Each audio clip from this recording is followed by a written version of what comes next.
How can you create folder on your Quizlet app? We're going to figure out the solution on how you can do that on your Quizlet app.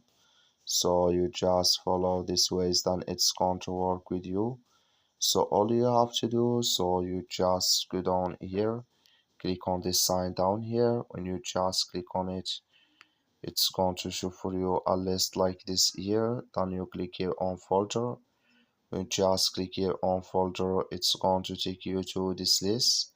It's going to show for you like this. Then here add title here.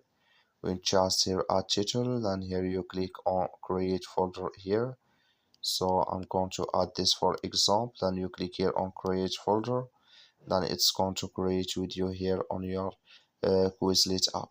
So that's all you have to do. That's all. Thank you for watching. Don't forget to support us by liking, subscribe.